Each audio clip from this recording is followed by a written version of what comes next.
US President Donald Trump wants to end the war in Ukraine, and today it looks like his patience with the man who started it is wearing thin. For the first time since his return to the White House in January, the president is imposing direct sanctions on Russia over its invasion of Ukraine. They target the country's two largest oil companies. Trump announced the measures after he hosted NATO Chief Mark Rutte for talks on how to support Ukraine. Sitting alongside the NATO chief, Donald Trump said the US is taking aim at one of Moscow's biggest sources of income. Today is a very big day in terms of what we're doing. Look, these are tremendous sanctions. These are very big. Those are against their two big oil companies. And we hope that they won't be on for long. We hope that the war will be settled. The United States is sanctioning Rosneft and Lukoil, two of Russia's largest oil companies. For Moscow, oil and gas remain the single most important source of federal revenue, supplying around 30% of the state budget. US sanctions effectively ban all business with Rosneft, Lukoil and their subsidiaries, not just for American companies, but also for foreign banks and partners linked to them. Measures that NATO Chief Rutte welcomes. I think most of you were in the Oval Office, but I'm absolutely convinced that with sustained pressure, we will be able to get Putin to the table to agree with a ceasefire and then other talks coming after that. And you have seen it in the last couple of weeks. Alaska happened when the American president decided to do secondary sanctions on India buying Russian oil. We have seen last week the call taking place when the president said, I'm contemplating sending Tomahawks into Ukraine, for Ukraine to be used. So this is clear evidence that we can change Putin's calculus. I now really have to go. A show of unity for NATO and a signal that Western resolve against Russia's war remains firm. The European Union has also agreed on a new raft of sanctions against Russia, targeting its shadow fleet of oil tankers and banning its imports of liquefied natural gas, or LNG. The Danish EU presidency announced the package, which aims to further starve Moscow of energy revenue and pressure Vladimir Putin into negotiations. Well, Ukraine's President Volodymyr Zelensky is in Brussels for a summit with EU leaders. He was asked whether he thought the sanctions would make any difference to Russia. I think that, of course, it's more tough sanctions on Russia. 19th package is very important, and of European leaders, of EU, but American sanctions are also very important. And this is a good signal to other countries in the world to join the sanctions. You know that not only energy, we need shadow fleet, etc., and continue until Putin will stop this war. So these are decisions very important. Ceasefire is possible, of course, and I think all of us need ceasefire. But we need more pressure on Russia for ceasefire. Now, our correspondent Tessa Walther is at that summit in Brussels. Tessa, Zelensky has praised the EU for this sanctions package. How difficult was it for EU leaders to push them through? Well, when you look at the timing, you might think it was actually quite an easy one to push through. It only took them about a month to come here and finalize this, which for European standards is very speedy. But there were obstacles that had to be overcome. That were the usual suspects. Hungary, Slovakia put in their veto, but that was also passed this morning. So then the leaders here could arrive in Brussels with the sanction package already passed. And that is really the message they wanted to send.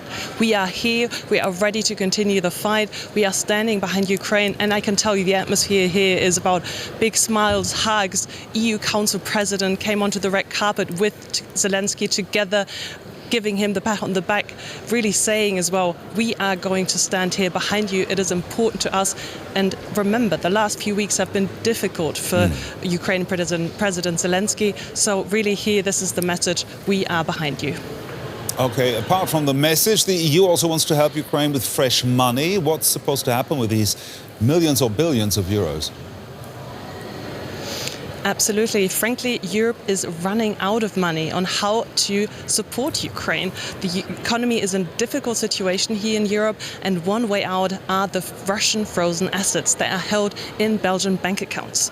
This is around 140 billion euros, a lot of money. Experts tell us that could keep Ukraine going for another 2 to 3 years in its war efforts. But one country is blocking it, and that is Belgium itself, because it says, well, what happens if Russia comes around knocking at our door in a few years' time and they want their money back? We don't have that money. Imagine, just to give you an idea, this represents 1/4 of Belgium's GDP, yearly GDP. So they want guarantees. They want other countries to step in, the member states to say, okay, we are on your side, we have your back, we will also pay it back in case it happens. But that is something that will be leading the discussions. They will probably continue all day here on Thursday, and they might even continue on Friday. Our correspondent Tessa Walther there, reporting from Brussels. Thank you, Tessa. Now let's have a closer look at what both sets of sanctions actually entail. The US sanctions package targets Russia's two largest oil companies, that's Rosneft and Lukoil, freezing all their assets in the US. The new ban also prohibits US entities and citizens from doing business with the companies, which produce nearly half of Russia's crude oil exports, as well as dozens of their subsidiaries. And looking closer at the EU sanctions, we see a complete ban on Russian liquefied natural gas, or LNG, imports by January 2027, with a separate deadline to end short-term contracts within 6 months. A ban on all commercial transactions with two major state-owned oil producers and more than 100 vessels in Russia's shadow fleet. And a ban on the exports of goods used by Moscow worth more than 40 billion euros. And an expanded restriction on services Russia can access, like artificial intelligence, advanced computing and space technologies.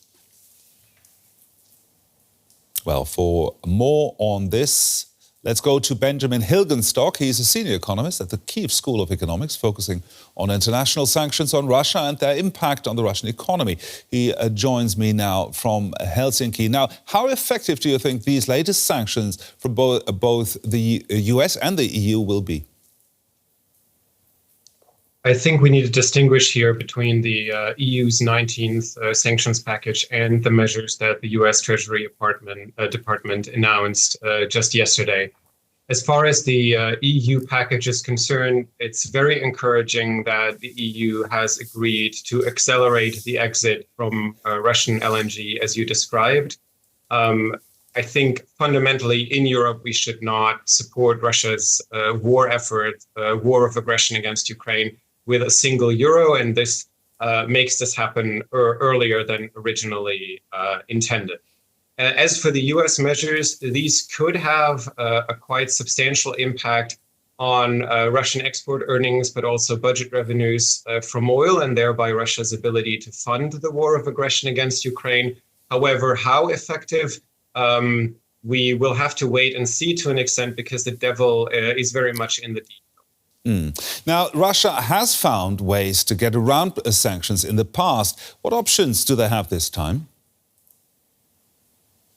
That, to a large extent, depends on how the US chooses to enforce these sanctions.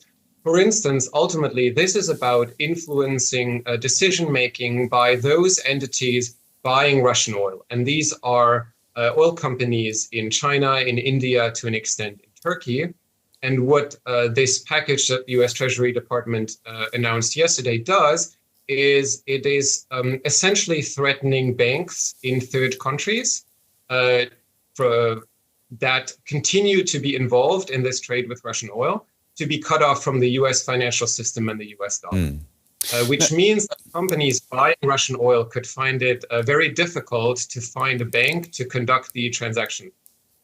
Well, let's look at the other side of the medal. What kind of hardships will these sanctions involve for the US and the EU's economies? So if this leads to a gradual reduction of Russian oil volumes on the market, then I think the global oil market can adapt to this, and we're not going to see significant price increases. If a larger quantity of Russian oil is removed from the market, of course, we could see higher oil prices, and that would have the most direct impact on the US, but also on Europe. The economist, Benjamin Hilgenstock there. Talking to us from Helsinki, thank you very much for sharing your expertise with us.